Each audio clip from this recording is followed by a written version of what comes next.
It's Bourbon Night. Hello, I'm Chad. I'm Sarah. And we have a rye here. It's actually rye night. It's a very special rye night. Sarah, what do we have? This is Elijah Craig Small Batch Rye.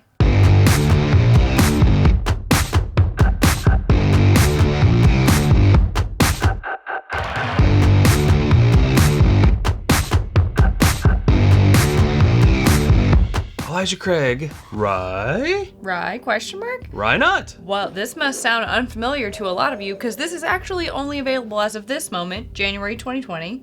Only available in 4 states. What 4 states, Sarah? That would be North Carolina, South Carolina, Georgia, and Oregon. Wow. You're channeling that letter they sent us. Wow, I really am. When I read, I absorb things. Oh my gosh. We should say, full disclosure, that Heaven Hill did send us this bottle for review, but our judgment on it, our review, will be our own. They must have heard how much we like Pikesville Rye.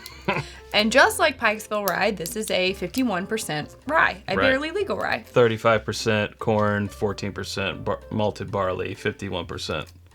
That sounds right. Yeah. Take this nice little just neck tag off of... undress it. Buy it a meal here. first, at least. Okay. And pause for cork pop. Ah, nice. Delicate. So the same recipe, if you will, as our beloved Pikesville Rye. Apparently, they've only done that one rye recipe since, like, Prohibition. Yeah, so this will be the same as Rittenhouse. Very, as well. a legacy rye. Yeah. Nashville. But this doesn't have the proof of even the Rittenhouse, which is at 100 proof. Our beloved 94? Pikesville at 110. This is at the Elijah Craig non-barrel proof. 94 proof. Proof of 94, that's right. Well, right off the bat, it does smell more like a bourbon Agreed. than a rye, but pretty typical of what we like to call barely legal ryes. But I'm getting some cherry spice. Yeah, I was just thinking that. Almost like a cherry cola. Like, do they make cherry Dr. Pepper? Probably. I think that's a thing. I think they Or make... is Dr. Pepper just Dr. Pepper? I don't know. They make Diet Dr. Pepper, but that's my extent. I'm not a I think Dr. you might Pepper be fan. right with the cherry Coke, though. But it also has a little bit of cinnamon in there. It does. It's so delicate, though. It's nice. I'm trying to... that cola-y, cherry-y. Yeah. Like, cola is syrupy to me, though. Yeah. But not in an artificially sweet way. Right now I'm trying to drill down on exactly what type of spice it is. I don't think it's like coming off overtly like cinnamon. It's almost more like maybe a clove. I think it has a little bit of both. Like, cinnamon, I think, is lighter than clove, and I think it has a duality of spice going on. Duality. Put that on the neck tag. Duality of spice. Maybe some cracked black pepper along with that clove. Otherwise, I think there's a little some berries in there. Like cherry dark berry. Yeah, cherry, berry, dark fruit. Some blueberry. All right, I'm ready. Okay. Here we go. That's really laid back. It's not... I was just getting ready to say something really similar to that. It's not jumping off the page to me, but it's really solid. It is. There is a interesting note that I do not come across often. I'm trying to put my finger on it. While you're thinking on that, I'm gonna have to go back. that first sip was one of the most even-keeled sips. Blueberry? Okay. It's kind of blueberry. One of the most even-keeled sips that I've had in a long time. Like, I don't know, it's so middle of the road, but not in like, that sounds boring, right? But a good road, I guess, like a scenic drive on Yeah. a boring highway? I don't understand. I don't know, this requires a second sip. I kind of want to see how the finish is going. It's not super long. Not really getting it in the chest feels just yet. But I think that's kind of indicative of the proof, maybe. This is reading like, yeah, a lot of berries to me. Blueberry, very much. And some spices.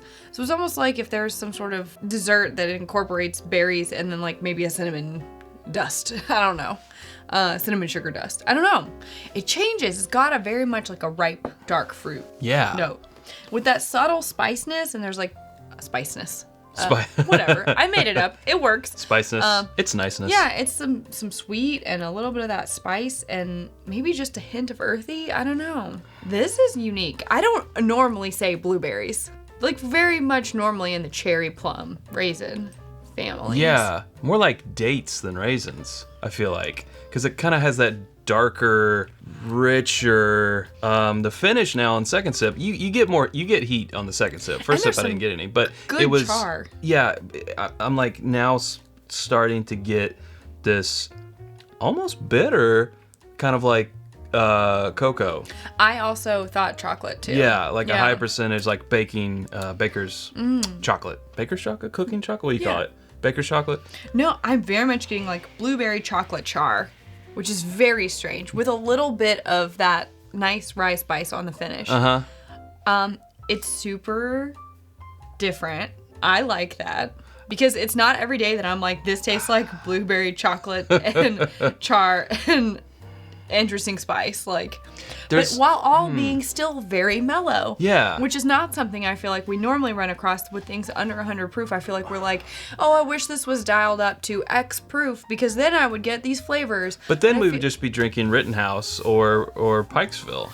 I think this is actually sitting at a nice place. I think it is too. I'm kind of about it. I am too. It's different, but I really like it. I would like to try this side by side with Rittenhouse because it seems like I remember when I drank Rittenhouse, I was like, if only it were 10 points higher and, potentially. But then it would be Pikesville. Exactly. Right. That's what I'm getting at. And this is not Pikesville.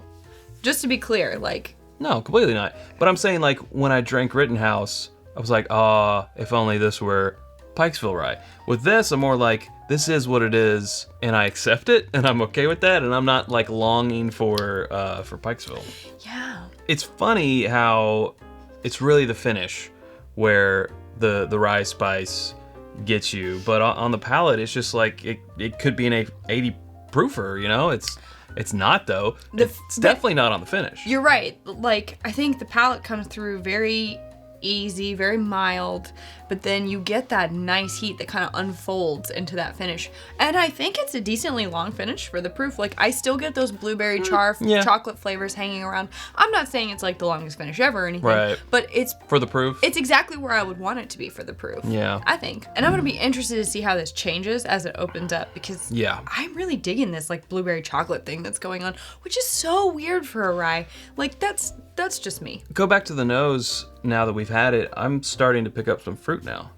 Oh yeah, but you still get those like char spice notes in there, so I think it's got some complexity to it. I tell you what it is. What is it? The thing that's been throwing me off about this, it's the mouthfeel. It has a really like oily mouthfeel that you wouldn't expect out of this guy. You know what? Why have I not noticed that up until now? I'm like, because we weren't. How am I thinking, just now?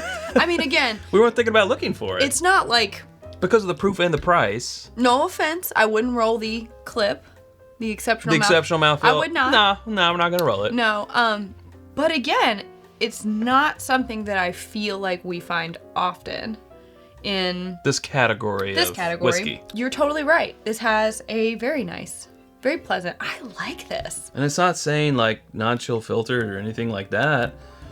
It hangs around. It's rich. It's nice. It is. We're going to have to put this to the cocktail test at some point. Yeah. And before this episode, we were actually drinking rye old fashions. Yep. So that kind of primed us to drink a rye whiskey neat. I think I'm going to go out on a limb and say that I like the rye better than I like... Spit take, Sarah. Regular Elijah Craig small batch. Spit take. I'd have to try them side by side to say for sure.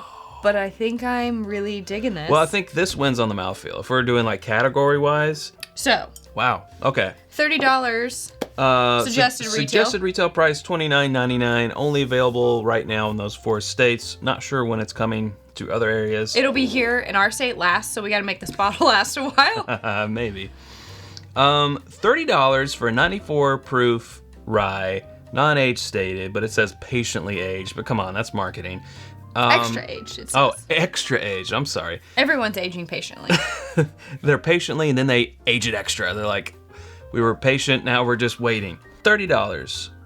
Rye, we know, is more expensive of a grain to make. True. But it's only 51% barely legal. But that's where a lot of people like their ryes, us included. Not that we don't like 95 and 100% ryes, but we do also like the 51% rye. I think this is actually a hell of a deal. I'm really impressed by what the proof is giving us. Was so not expecting this mouthfeel that we didn't even think about it until later on.